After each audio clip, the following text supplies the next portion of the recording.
pelajaran kedua. Jadi zikir yang baru kita lakukan tadi, kita praktekkan,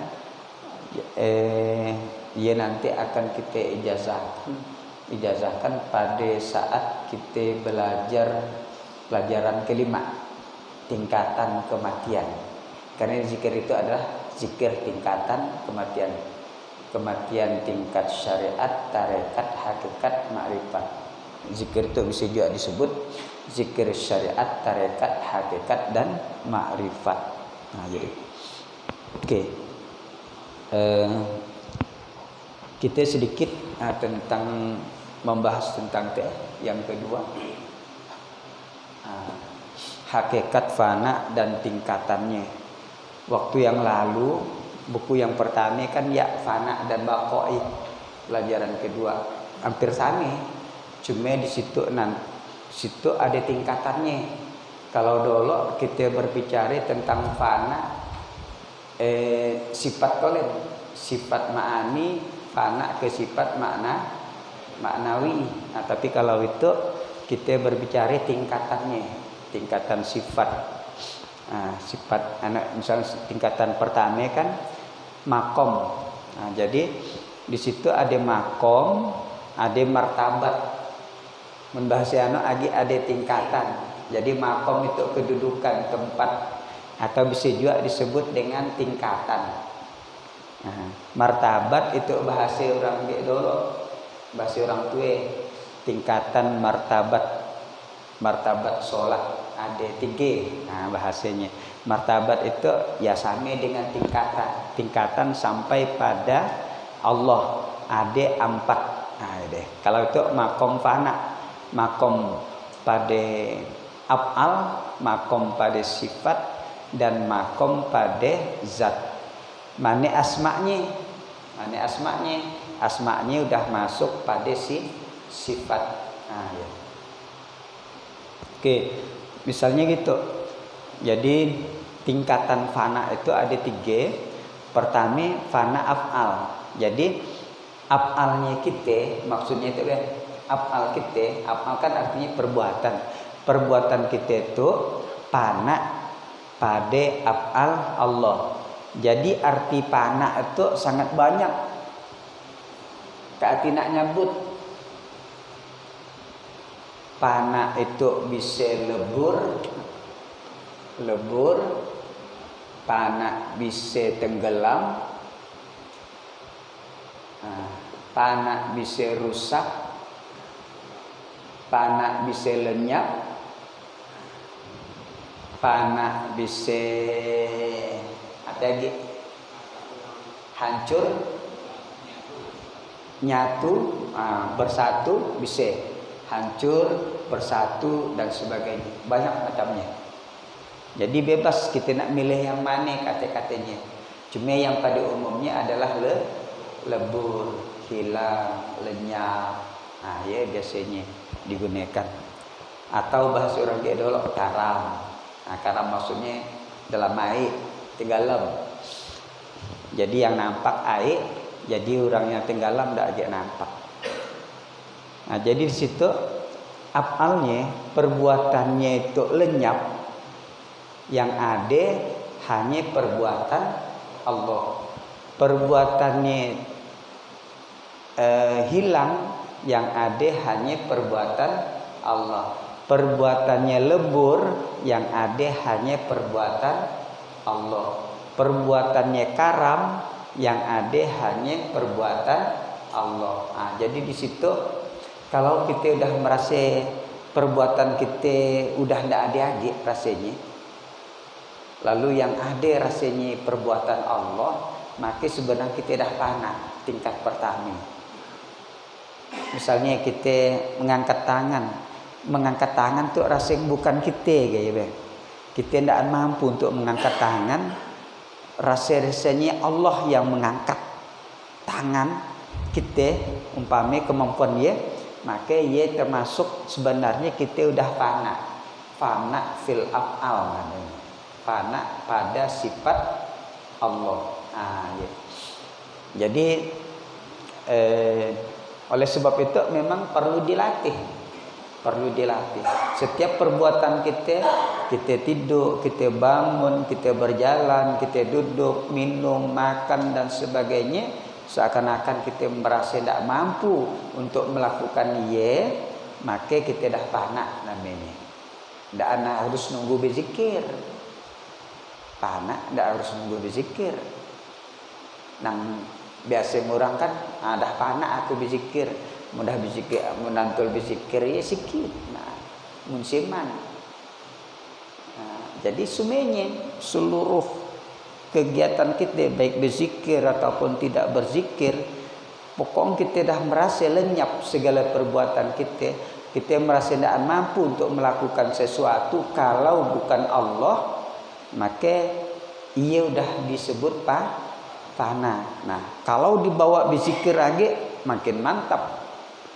Makin mantap. Rasa tidak mampu kita berzikir kalau bukan karena Allah. Nah, jadi seperti itu. Kemudian yang kedua, nah itu tingkatan fana yang kedua itu. Jadi ternyata fana af'al itu fana tingkat pertama, nah masih rendah. Nah, sekarang kita fana tingkat sifat. Nah, sifat. Jadi sifat kita itu merasa tiada, yang ada hanya sifat Allah. Nah, sifat Allah, sifat kita kan ada 7. Gaya kita dikirim, gaya ruh masuk ke dalam diri kita, maka ruh itu dah dibekali 7 sifat. 7 sifat ma'ani. Nah, sifat ma'ani induknya ada pada Nur Muhammad. Sifat ma'ani induknya ada pada Nur Muhammad. Kita hanya ma'ani kecil. Kita hanya ma'ani kecil. Kita hanya percikan-percikan. Induknya ada di Nur Muhammad. Lebih induk lagi yaitu Allah. Maklum PLN-nya. Besar PLN-nya ya. Oke. Nah, di situ dalam kaidahnya tadi tiada berbuat melainkan hanya Allah. Sekarang kalau sifat fana itu tiada yang hidup melainkan hanya Allah. Nah, kenapa tang hidup di situ? Tandaan 7 yang dianokannya karena yang 7 itu, salah satu yang 7 itu adalah hidup. Hidup itu mencakup dari 6 sifat. Karena mundaan hidup yang lain ikut dan bermanfaat dan diguna. Contoh, kuasa, berkehendak, ilmu, mendengar, melihat, berkata-kata. Mundaan hidup bisa tidak bisa kan berkuasa mundaan hidup. Berilmu mundaan hidup si anak ilmunya. Berkata mundaan hidup ndak age ngomong. Mendengar mundaan hidup ndak age mendengar. Nah, jadi kesimpulan dari ketujuh sifat itu ada pada sifat hidup. Nah, makalah tiada yang hidup melainkan hanya Allah. Nah, jadi kalau kita udah merasa bahwa sifat kita itu sifat kuasa kita, sifat berkehendak kita, sifat ilmu kita, sifat hidup kita, sifat mendengar kita, sifat berkata-kata melihatnya kita dan berkata-katanya kita merasa sudah tiada, maka yang ada hanya sifatnya Allah, maka sebenarnya kita dah fana pada sifat Allah. Misalnya Allahu Akbar. Allahu Akbar itu kan kalam. Kita merasa bahwa kalam yang kita ungkapkan itu sebenarnya bukan kalam kita, yang sebenar-benarnya hanya kalam Allah, maka kita dah fana dalam sifat kalam. Misalnya kita mendengar, bahwa kita merasa bahwa pendengaran kita itu sebenarnya pada hakikatnya Allah yang memperdengarkan ke kita, atau pendengaran dari Allah, maka kita termasuk dah fana pada pendengaran. Ini. Mun ngomong same, mun melihat, mun bahwa pelihatan kita itu merasa bukan kita yang melihat, tapi Allah yang melihat, maka kita dah panak pada penglihatan. Ada. Cuma payah nak manakannya. Mun betul kita panak yang asli,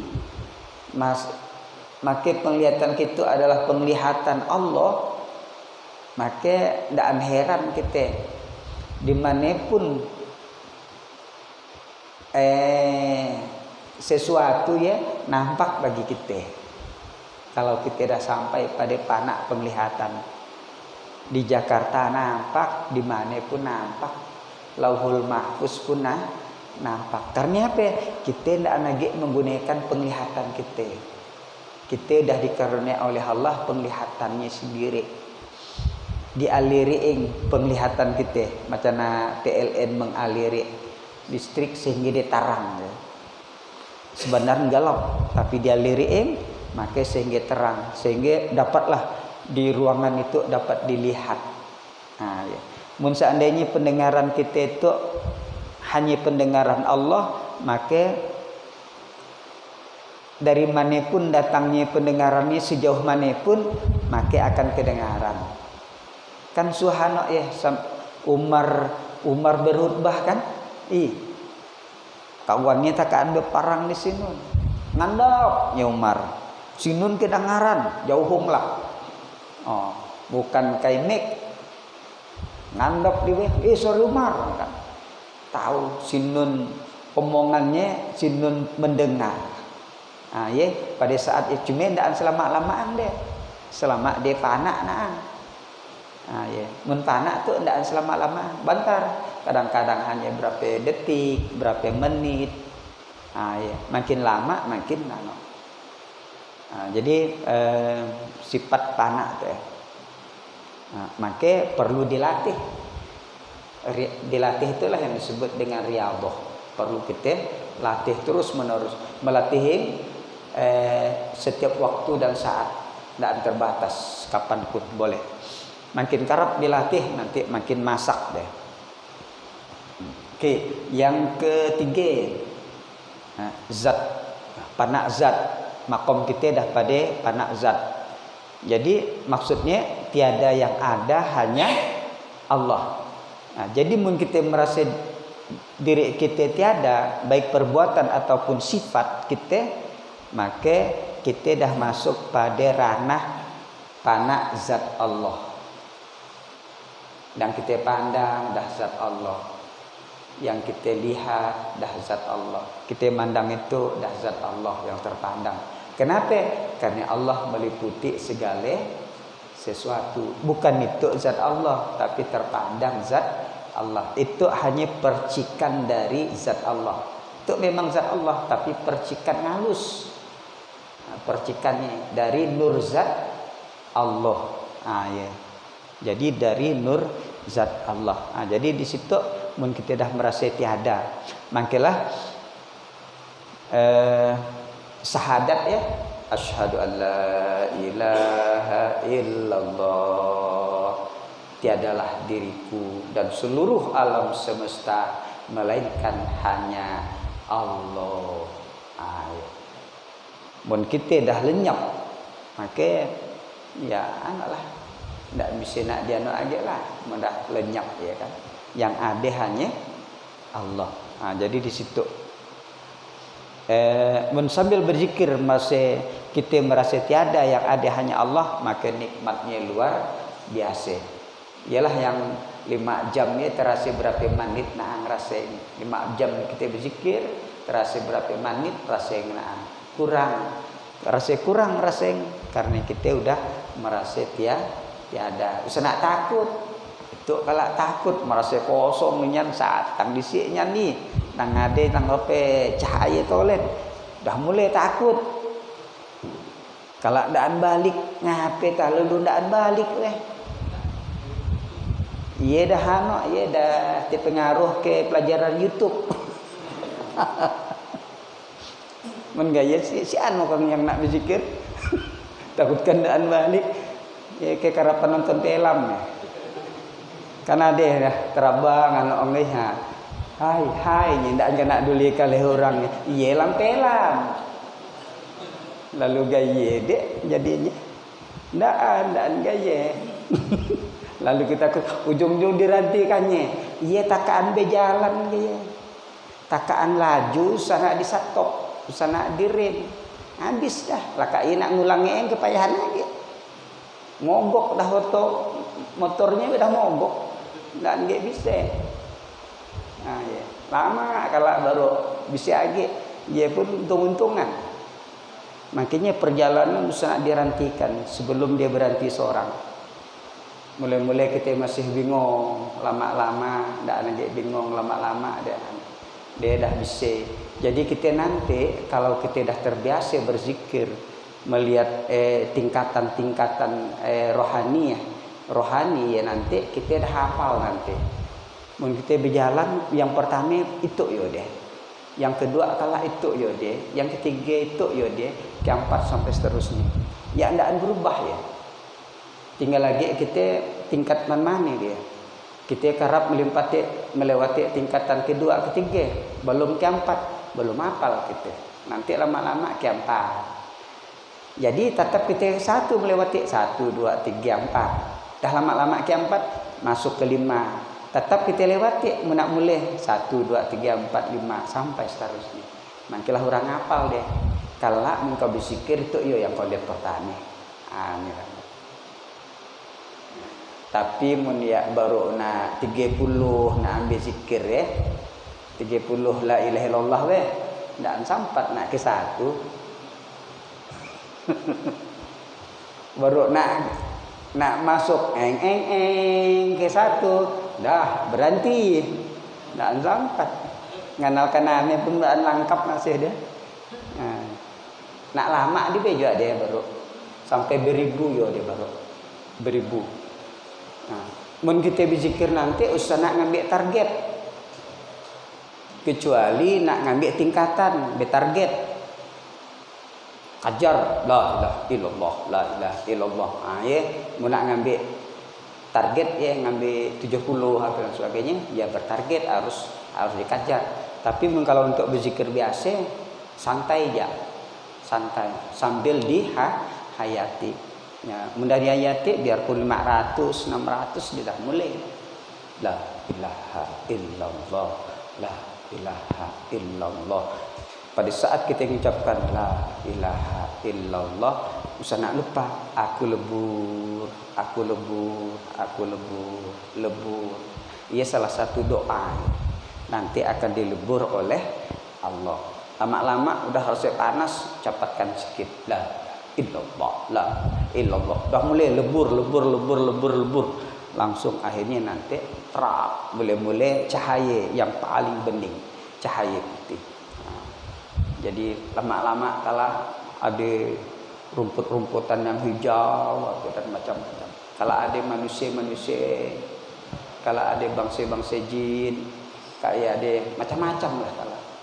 Bangsa orang-orang soleh, kakak pakaian putih, soleh. Nah, jadi di sini nanti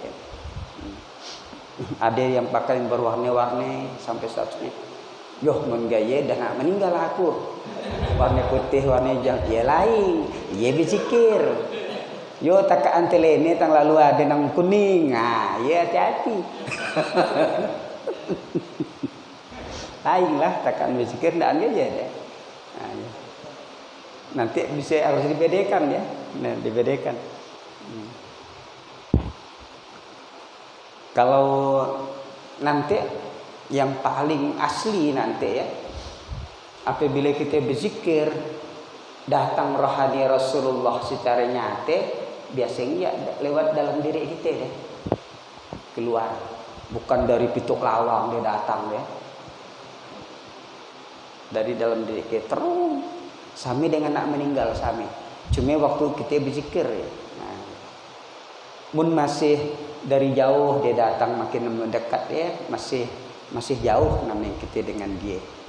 Kalau kita dah dekat, dah berantara bahasa di kita, maka dia dari dalam diri kita keluar.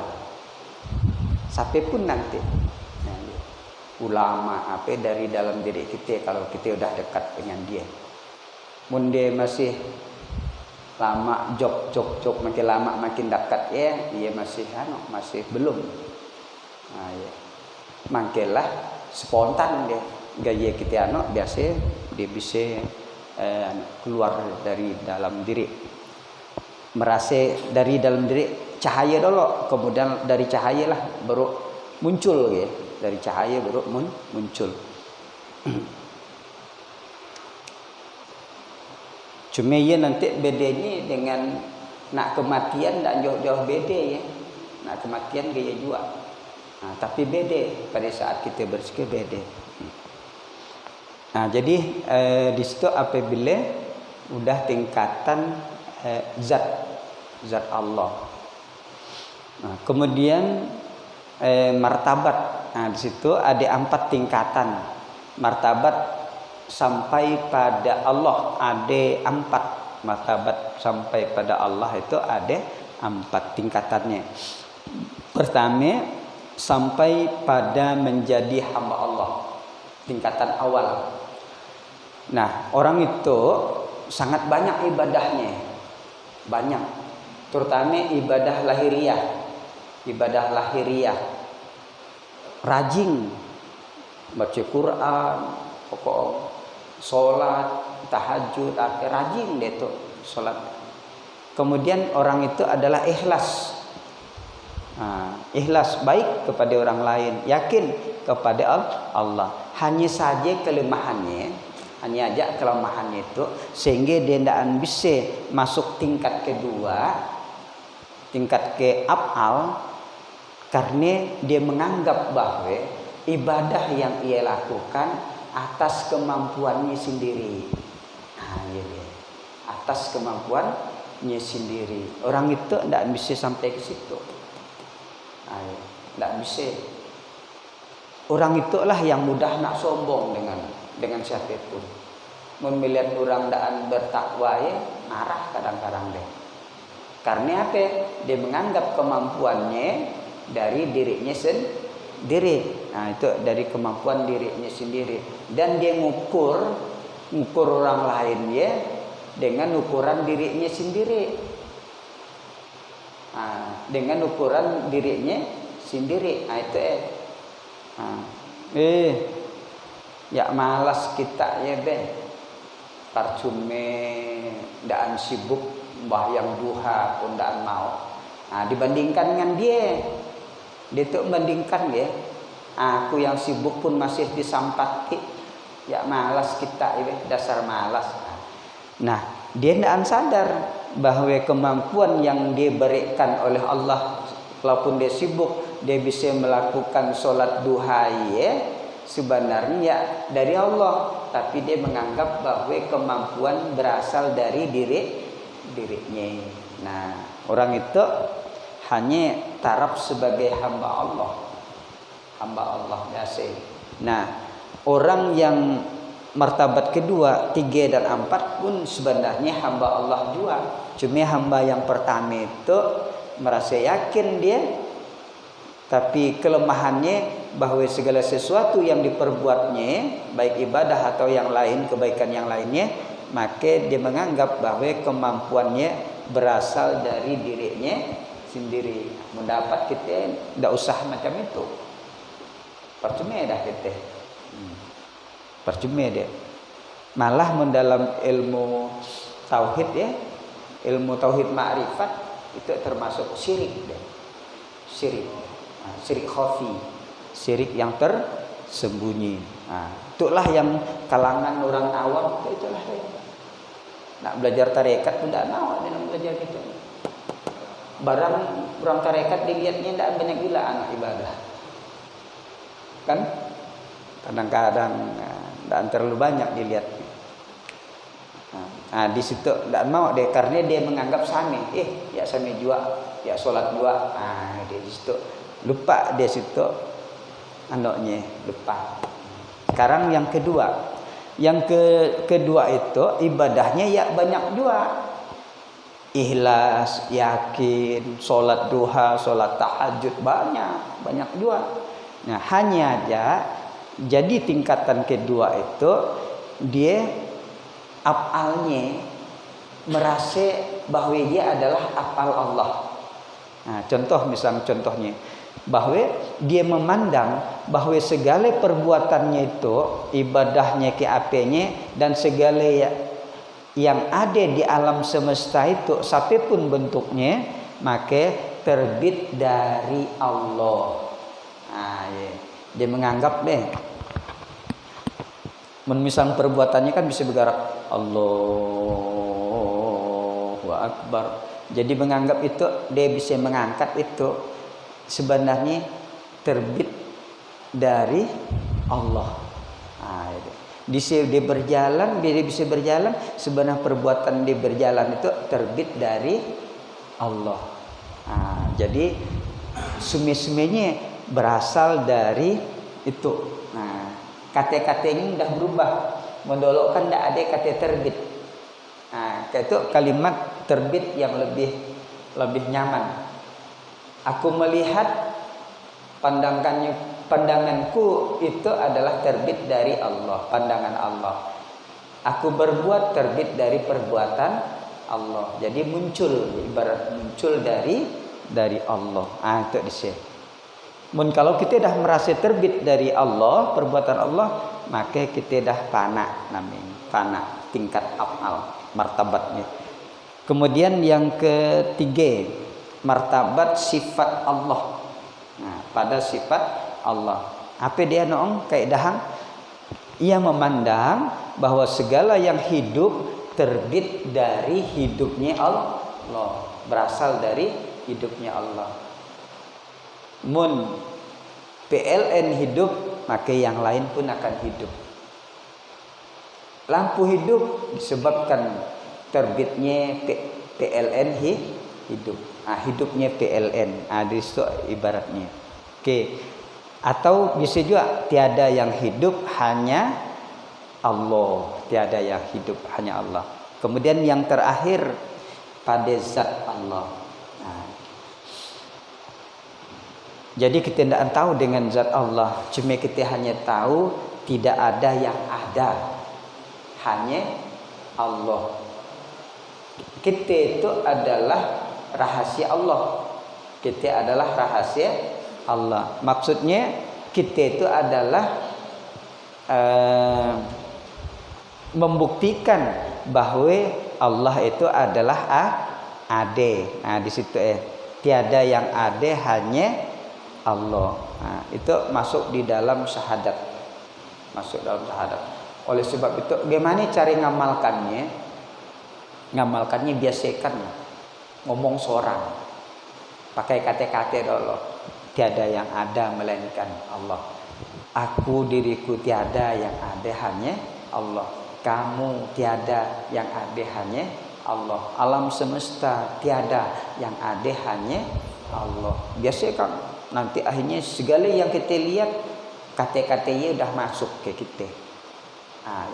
Kalau mempertajamnya dengan zikir, untuk nyampaikan semuanya itu nanti adalah dengan zikir.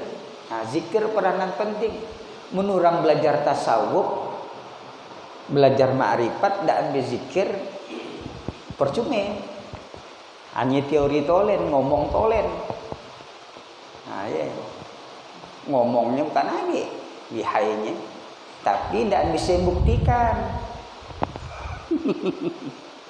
Allah itu ada, tidak bisa dibuktikan.